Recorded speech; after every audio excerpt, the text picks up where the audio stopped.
The quicker you can sift through 100 suburbs in Sydney or Brisbane or Perth to like one, the quicker you'll be able to become a specialist in that suburb and buy a better property than average. Yesterday, our entire team sat down for the day. I'm literally talking about every single hand on deck, and we reviewed every single suburb on the south side of Brizzy. Now, it was super fun.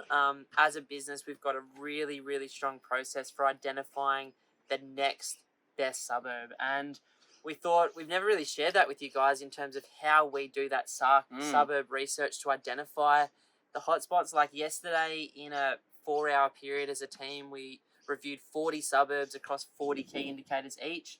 Then we sat down and had this crazy fun debate around, I like this one for these reasons, I like this. We put a do not touch pile of suburbs that we wouldn't go anywhere near.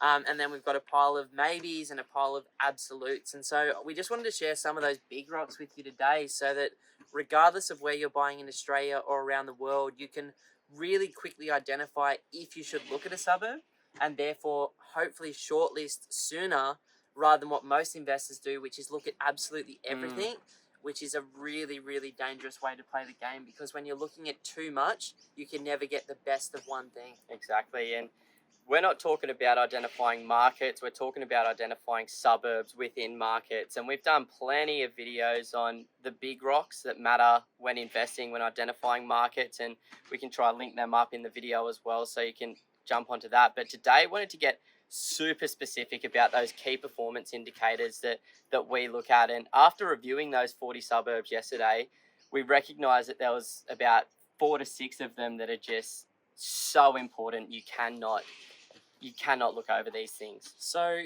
what we've got is this one page, and when I look at that page, I can literally look at any suburb in Australia and within 2 seconds know if I'd buy there.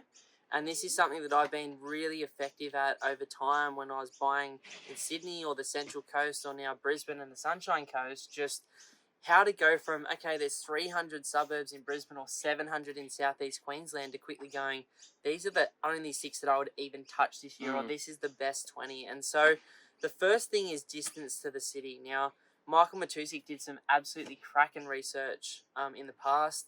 Basically, the closer to the city you are, and think about Sydney, Melbourne, Brisbane, Perth, Adelaide, even Canberra, just the closer to the city in the higher quality suburb generally wins. Now, you don't have to be right in the city if you can't afford it, which I don't want to go and spend $2 or $3 million getting within 5Ks of Sydney, Melbourne, or Brisbane. But I'm talking about good quality suburbs in close proximity with good infrastructure. So that's a real important one. Now, on top of that, CoreLogic's told us that metro markets have outperformed regional. So what we're talking is close to the city in Sydney, Melbourne, Brisbane is my focus. Maybe other people look at other areas too. And when you're looking at this as well, obviously cities are constantly growing. We grew up in Sydney. We've watched it go from 2.5 million to 5 million people in our lifetime. And we've seen that expansion. And we grew up in an area when we moved there, it was kind of considered a bit of a ghetto and a bit of a dodgy area. But now it's one of the most sought after suburbs in Sydney. So trying to understand that gentrification and understanding that population growth that's expected to come and trying to identify those suburbs that may have not seen that same growth as some of those suburbs close in that 10-kilometre radius may have seen, so you can start to be exposed to that ripple effect as it starts to move further from the centre of the city. I read a really good update from Catherine Cashmore, who's a writer for Port Phillip Publishing, and she talked about as the size of cities grow, it's not always necessarily the closest suburb that wins. It's the suburb with the best quality infrastructure in the shortest period of time to the city. So that's why suburbs with trains win. That's why suburbs with really good arterial roads that are simple without traffic win. And that's why you're starting to see in places like Sydney and Melbourne, there's pockets that might be 20 Ks from the CBD that are worth a heap more than pockets 12 Ks because of the infrastructure and the commute time's actually less. So take it all with a grain of salt. Now, Simon just mentioned a second indicator, which was the one that we looked at, and that is what has the 10 years of growth been? And for me, obviously you don't want to buy a market that's gone up by 80% in the last 10 years. you know, in Brizzy, it was crazy to see yesterday. Like, it was man. lucky to see something over sort of 2.5% over 10 years. You know, Brisbane has just been such an underperformer. According to CoreLogic, when you take out inflation, it's cheaper to buy now than it was 12 years ago, according to those guys. So I look at the 10 years of growth, then I look at the 3 years and the 12 months. You know, in Brisbane, none of those stories are very positive at the moment, but that's why we like this market, you know, versus a Sydney or Melbourne that's gone up by between 50 and 150%, depending on which suburb you're looking at. And we're not going to talk about that in today's video, the cycle stuff. We'll move on. Yeah, so the other thing that we like is the percentage of owner-occupiers versus the percentage of renters in that area. So this tells a really, really interesting story, understanding the types of demographics that are in the area. So there's a few different demographic things that we look at. Number one is the percentage of owner-occupiers versus renters. We don't really like to touch places that have more than 35 to 40% renters, ideally under 30% renters. Yeah, you know, it's quite logical when you think about it. You know, what's going to add the most value to a suburb over time outside of government-led infrastructure and private projects is emotional people like me spending way too much through my wife on our bloody renovation. And then that renovation or that emotional buy, you know, my wife spent more than $100,000 more for the property than I thought it was worth when we bought our home. But luckily we set like a new level in the suburb and everyone else has jumped that level now. But it's like emotional people like me and my wife that are buying quality homes and then adding value to them is what drives a suburb forward over time. And obviously the more people that live there that own their own homes, that are earning surplus money each week on top of their mortgage repayments, are going to invest back into the home, and that's what brings up a suburb over time. That's an interesting one as well. Looking at that average household income in the suburb to see if they can afford the mortgage repayments or can they afford the rental repayments that are the median in that area. Some of these suburbs that we were looking at, and the rule of thumb there is the higher the income and the cheaper the house prices, the better the medium-term performance from my perspective, because some of the suburbs we were looking at yesterday, there were houses selling for $400,000, $350,000 with an average household income of $1,600 a week. I'm just scratching my head going, these people are literally spending less than 20% of their weekly income on paying their home loan with interest rates being so low. There is so much surplus income there that is not being taken. It's just really, really interesting to me. Exactly. So then once you've got that demographic info, you know how many renters are in the suburb, you know how many owner-occupiers. The next thing is looking at vacancy rates. I think vacancy rates are a very underrated and overlooked statistic when it comes to identifying quality areas. So for us, as a rule of thumb, we don't even touch anything that's got a vacancy rate of over 2%. We like to look at areas that have something less than 2%. Most of these suburbs that we were looking at yesterday had vacancy rates of less than 1%. Like, that is a severe undersupply of rental stock.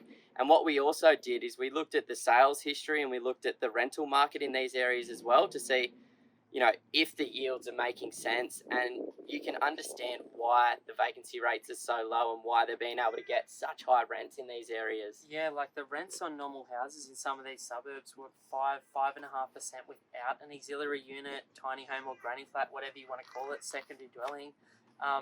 And it was because there's just such an undersupply of property with no more vacant land, or at least land that's developable right now at the right price point, that it's just created an undersupply. Now, I was looking recently at some data from SQM, and when I looked back at the performance in terms of capital growth across Perth, Brisbane, Sydney and Melbourne versus vacancy rates, I saw something that I'd never seen before, and I have no data to justify this. It was just me having a quick look.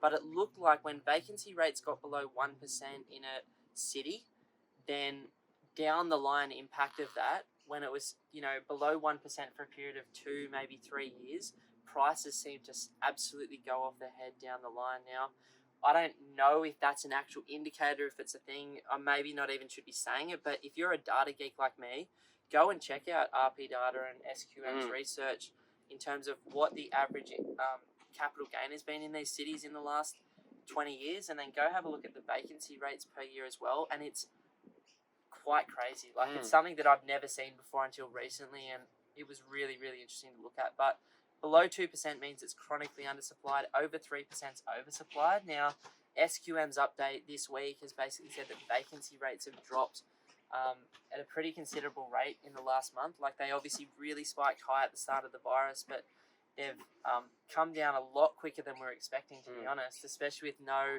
Airbnb overseas tourist students at the moment. So quite interesting to see. And, you know, where Australia's heading and why all of these little numbers is important is because the government is trying to get us to 60 million people. Yeah. Which is huge. That's massive. Every year they want to be bringing in between 200 and 500,000 people, and just wait, as soon as the borders are allowed to open. They did this in the GFC to get the economy going. That GFC, they let almost 800,000 people in over 2 years. They're just going to, because we've missed the 350 that we're going to come in this year to absorb all that housing stock in Sydney and Melbourne. Just wait. And so it's important to understand these things in terms of where we're going now, because the government made money so hard to borrow for the last 4 years, and so many small private developers went bankrupt, and a lot of the big ones did too because of that, and because so many projects that were due to start couldn't be financed. We are heading into a chronic undersupply. Like, Sydney and Melbourne are oversupplied at the moment because of all the ghost listings, the international listings, and all the oversupplied property that was built in anticipation. But that will, within 2 years, according to Michael Matusik and CourtLogic, be uptaken. It's already been uptaken in Darwin. Their vacancy rates are below 1%. In Brisbane, vacancy rates across the city are at 2.4%, and in some areas as low as half of 1%. In Perth, the vacancy rates have come down at such a chronic rate in the last year. It's insane to see. It's just really interesting, with no new stock coming, but we know that there's going to be a population spike in the next 5 years.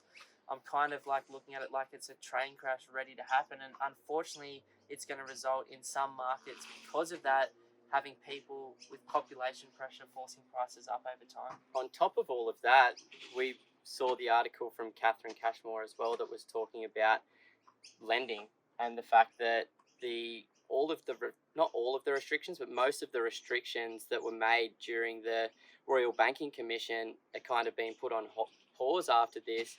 So what's expected there, and Phil Anderson talks about this in the second half of the cycle, is credit becomes really easy to acquire. So you've got people that haven't been able to get finance, you've got this undersupply, then you've got people easily being able to secure finance. You see the piece of the puzzle starting to come together here? They're talking about letting international investors come back to Sydney, Melbourne and Brisbane, which they've completely banned from the market for the last 2.5 years because all of the property lobbies and developers are pushing for that. So it's just important to understand how the dots connect. But if we high level, how to identify a great suburb, the big rocks for me are average annual price growth, 3-year price growth, 12-month price growth, vacancy rates, how many people are renting versus owning in the suburb, what the average incomes look like in the suburb, how many properties are sold in the suburb. The more sales in a suburb, generally above 60 to 100 sales a year is a positive, because if you want to sell or revalue your property, it generally is someone to compare against in the suburb that's emotionally paid, which is a beautiful thing.